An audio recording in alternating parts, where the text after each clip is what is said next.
हाँ तो प्रिय दोस्तों, आज हम चलेंगे उस पावन धाम की ओर जिसे वृंदावन कहा जाता है। यह वही भूमि है जहाँ स्वयं भगवान श्री कृष्ण ने अपने बाल्यकाल और युवावस्था का अधिकांश समय बिताया।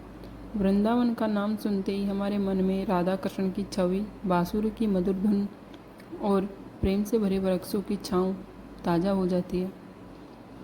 वृंदावन शब्द बना है वृंदा और वन से। वृंदा का अर्थ है तुलसी देवी और वन का अर्थ है जंगल। तो वृंदावन का अर्थ हुआ तुलसी से भरा हुआ वन। यह वही पावन भूमि है जहाँ हर एक वृक्ष, हर एक लता, हर एक पत्ती मानो भगवान श्री कृष्ण के प्रेम की गवाही देती है। वृंदावन में श्री कृष्ण एक साधारण ग्वाले की तरह गोपों और ग्वाल बालकों के साथ गाय चराने जाते थे। ग्वाल बालकों के साथ खेलते कूदते, बांसुरी बजाते और यमुना के तट पर लीलाएं रचाते। गोपियाँ जब अपने घर का काम कर रही होती और कहीं से श्री कृष्ण की बांसुरी की धुन सुनाई देती तो वे सब कुछ छोड़कर दौड़ी चली आती। वह केवल बांसुरी नहीं थी, वह तो आत्मा को खींचने वाली पुकार थी। श्री कृष्ण और राधा का प्रेम संसार के किसी भी प्रेम से भिन्न है। यह सांसारिक नहीं बल्कि आध्यात्मिक प्रेम है। राधा बिना कृष्ण के अधूरी है और कृष्ण बिना राधा के अधूरे। वृंदावन की गलियों में आज भी जब राधे राधे पुकार होती है तो वह ध्वनि कानों में नहीं सीधे हृदय में उतरती है। यमुना नदी वृंदावन की आत्मा है। श्री कृष्ण ने यही अपने मित्रों के साथ क्रीड़ा की, यही कालिक नाग का दमन किया है। यमुना के तट पर खड़े कदम के पेड़ आज भी उन लीलाओं के साक्षी है। वृंदावन केवल एक स्थान नहीं बल्कि एक जीवंत वन है। यहाँ के हर वृक्ष का अपना महत्व है।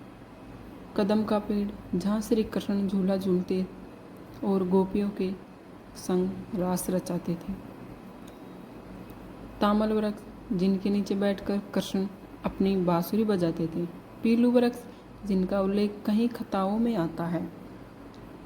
और सबसे पवित्र तुलसी जिसे वृंदा कहा जाता है और जिनके बिना श्री कृष्ण की पूजा अधूरी है। वृंदावन की एक बड़ी पहचान है वहाँ का गोधन। गाय न केवल भोजन और दूध का साधन थी बल्कि भगवान कृष्ण की सबसे प्रिय थी। कृष्ण को गोपाल, गोविंद, माखन चोर और गिरधारी जैसे नाम इन्हीं कारणों से मिले हैं।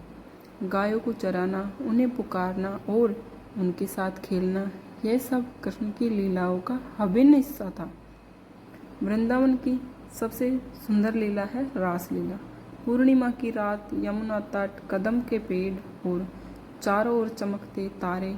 उस समय जब कृष्ण बांसुरी बजाते तो सभी गोपियाँ अपनी अपनी चिंता भूलकर उनके पास चली आती।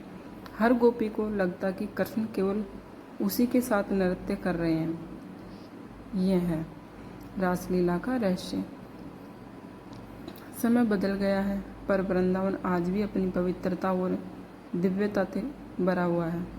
यहाँ के मंदिर, बांके बिहारी, प्रेम मंदिर, इस्कॉन मंदिर हर भक्त को वही अनुभव कराते हैं जो गोप गोपियों को मिलता था।